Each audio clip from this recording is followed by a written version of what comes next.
आखिर कैसे छोटा भीम इंडियन कार्टून इंडस्ट्री में एक नया एवोल्यूशन लेकर आया। छोटा भीम से जुड़े कुछ ऐसे फैक्ट्स जो आप सबको पता होने चाहिए।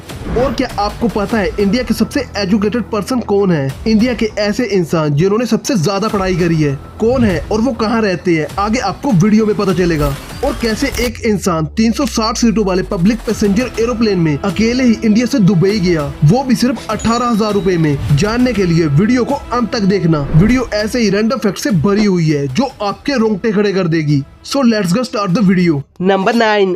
जोनाथन ली रिचेस ये वो इंसान है जिनके ऊपर 2600 केसेस यानी कि मुकदमे दर्ज है। जोनाथन ने अपना सबसे पहला केस अपनी माँ के ऊपर किया था, जिसमें जोनाथन का ये कहना था उसकी माँ ने उसकी परवरिश अच्छे से नहीं करी। ये केस वो जीत भी जाता है, जिसके मुआवजे के तौर पर उसको $20,000 मिलते हैं। इसके बाद जोनाथन को ऐसा लगने लगा केस जीतने पर पैसे मिलते हैं, तो उसने अपने सभी दोस्त, रिश्तेदार, पड़ोसी और बहुत सी कंपनी के ऊपर केस दर्ज करवा दिया। आपको जानकर हैरानी होगी कि जोनाथन के ऊपर 2600 से ज्यादा केसेस दर्ज हैं।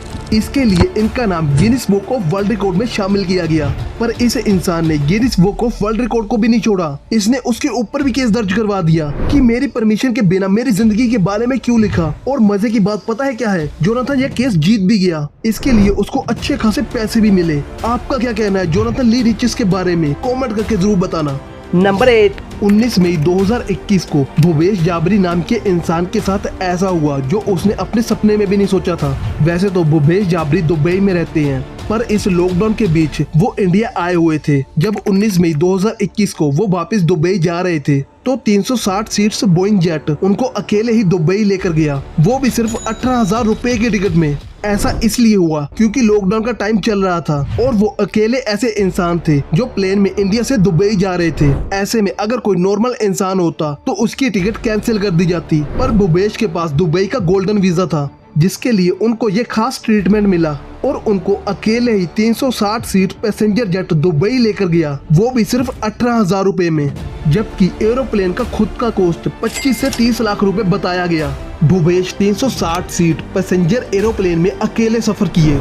ये उनकी लाइफ का सबसे यादगार मोमेंट था और वन टाइम एक्सपीरियंस भी। नंबर 7। आपने एड में देखा होगा लड़के के परफ्यूम लगाते ही लड़कियां उसकी तरफ अट्रैक्ट होने लगती हैं। इस बात में कितनी सच्चाई है ये तो पता नहीं, पर कैल्विन कैलिन का एक परफ्यूम जिसका नाम ऑब्सेशन है, ये टाइगर को अपनी तरफ सच में अट्रैक्ट करता है। इसकी खुशबू को स्मेल करते ही टाइगर इसकी तरफ खींचे चले आते हैं।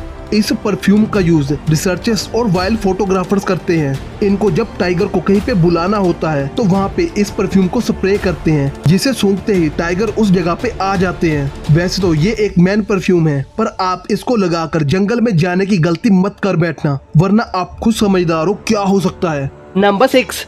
मुंबई के रेलवे स्टेशन हर समय लोगों की भीड़ से भरे रहते हैं, पैर रखने तक को भी जगह नहीं होती। ऐसे में किसी इंसान को अपनी ट्रेन पकड़ना किसी जंग जीतने से कम नहीं होता। आपको जानकर हैरानी होगी कि मुंबई की ट्रेन में हर दिन 75 लाख से भी ज्यादा लोग सफर करते हैं। जी हाँ, 75 लाख हर दिन। मुंबई के रेलवे स्टेशन इस दुनिया के सबसे बिजी रेलवे स्टेशन है। अगर आप ये वीडियो मुंबई से देख रहे हो और आप भी इस भीड़ का रोज सामना करते हो तो कॉमेंट करके जरूर बताना।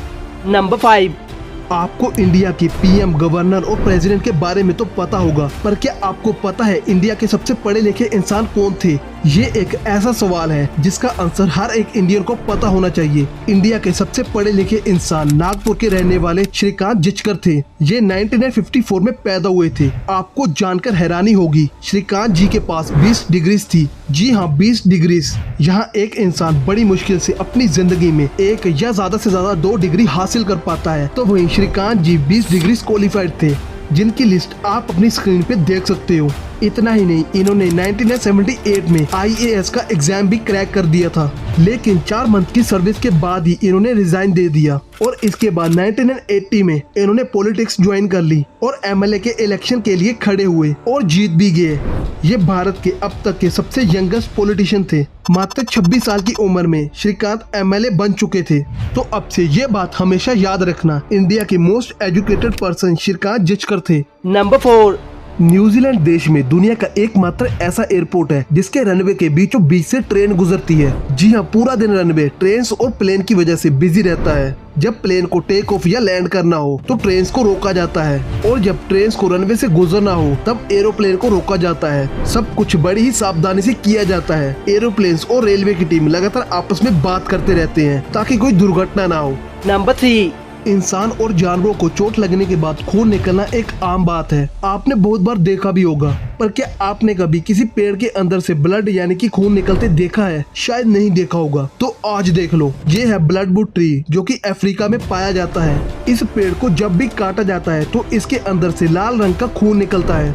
जो भी इंसान इस पेड़ को पहली बार देखेगा उसको ऐसी लगेगा कि पेड़ के अंदर से खून निकल रहा है। पर डरिए मत, ये खून नहीं है बल्कि एक लिक्विड सब्सटेंस है और ये बहुत ही काम का होता है। इस लाल रंग के लिक्विड से बहुत सी मेडिसिन तैयार करी जाती हैं। नंबर 2। आपने बॉडी बिल्डर इंसानों को तो बहुत बार देखा होगा, पर क्या कभी किसी बॉडी बिल्डर बोले यानी कि सांड को देखा है? अगर नहीं तो अब देख लो। ये है बॉडी बिल्डर सांड जिसे कि बेल्जियन बुल बोलते हैं। इस सांड के मसल देखकर तो ऐसा लगता है जैसे ये जिम जाता हो, पर नहीं, ये जिम नहीं जाता। बेल्जियन बुल कोई नेचुरल एनिमल नहीं है। दरअसल इसको कई सालों की रिसर्च के बाद क्रॉस ब्रीडिंग की मदद से लैब में तैयार किया गया है। देखने में ये सांड आपको भले ही खूंखार लग रहा हो, पर ये बहुत ही शांत स्वभाव के होते हैं। नंबर 1। पोगो टीवी पे आने वाला बहुत ही फेमस कार्टून शो छोटा भीम तो आपने देखा ही होगा। छोटा भीम को पहली बार 6 अप्रैल 2008 में पोगो टीवी चैनल पर रिलीज किया गया था।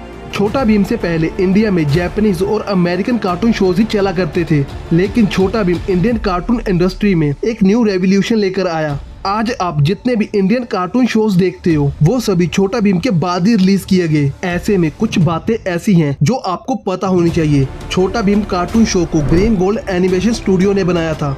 जापानीज और अमेरिकन कार्टून शो की ऑडियंस टीनेजर थी, तो वहीं छोटा भीम की मेन ऑडियंस 5 साल से 10 साल के बच्चे थे। इसीलिए छोटा भीम के सभी कैरेक्टर्स और स्टोरी को खास 5 साल से 10 साल की उम्र के बच्चों के लिए ही तैयार किया गया। और छोटा भीम के सभी कैरेक्टर्स की एज भी 10 साल से कम ही थी, जिसमें सबसे कम एज राजू और जग्गू की थी, सिर्फ 4 साल। और इसके बाद डोलू और मोलू, इन दोनों की एज 5 साल थी। और इनसे बड़ी थी चुटकी, चुटकी की एज 7 साल थी। तो वहीं राजकुमारी इंदुमती की एज भी 7 साल थी। और जिस पे ये पूरा शो बना छोटा भीम, उसकी एज 9 साल थी। और कालिया, उसको कैसे भूल सकते हैं? कालिया भीम से 1 साल बड़ा था, यानी कालिया की एज 10 साल थी। छोटा भीम इंडिया में जैसे जैसे फेमस हो रहा था, लोगों ने इसको क्रिटिसाइज करना स्टार्ट कर दिया। पहले जो घर वाले बच्चों को छोटा भीम दिखाते थे, अब वही बच्चों को ये शो देखने से मना करने लगे, क्योंकि इसमें भीम हर समय बस लड्डू खाता रहता था, जिसका बच्चों पर गलत इम्पैक्ट पड़ता था। बच्चे भी हर समय लड्डू खाने की जिद करते थे और बच्चों को छोटा भीम के कैरेक्टर से कुछ भी सीखने को नहीं मिला as compare to other cartoon shows. लोग तो यहाँ तक कहने लगे कि छोटा भीम को बैन कर देना चाहिए। अब इसका सीधा सीधा आंसर बताऊं तो जैसा कि मैंने पहले ही कहा, छोटा भीम को 5 साल से 10 साल के बच्चों के लिए बनाया गया था और सिर्फ इसी एज के बच्चों को ये शो पसंद आता था, ना कि इससे बड़ी उम्र के बच्चों को। और हमें ये नहीं भूलना चाहिए कि छोटा भीम को बनाने वाली company green gold animation India में इंडियन कार्टून शोज को बढ़ावा देने वाली भी कंपनी है। जहां पहले इंडिया में अदर कंट्रीज के कार्टून्स और एनिमी शो ही चला करते थे, तो वहीं छोटा भीम के आने के बाद लोग इंडियन कार्टून शोज को भी पसंद करने लगे और छोटा भीम से इंस्पायर्ड होकर इंडिया में मोटू पतलू और रोल नंबर 21 जैसे कार्टून शो भी बने, जिनको लोगों ने बहुत पसंद करा। तो इस तरह छोटा भीम इंडिया में एक न्यू एवोल्यूशन लेकर आया। क्या आप भी छोटा भीम के फैन हो? और छोटा भीम का कौन सा कैरेक्टर आपका फेवरेट है? कमेंट करके जरूर बताना। वीडियो अगर यहाँ तक देखी है तो पसंद आई ही होगी। इस वीडियो को अपने दोस्तों और फैमिली मेंबर के साथ जरूर शेयर करना। फ्यूचर में ऐसी ही वीडियो देखने के लिए इस चैनल को सब्सक्राइब कर लो। मैं मिलता हूँ अगली बार आपको ऐसी ही एक अमेजिंग वीडियो के साथ। Thanks for watching.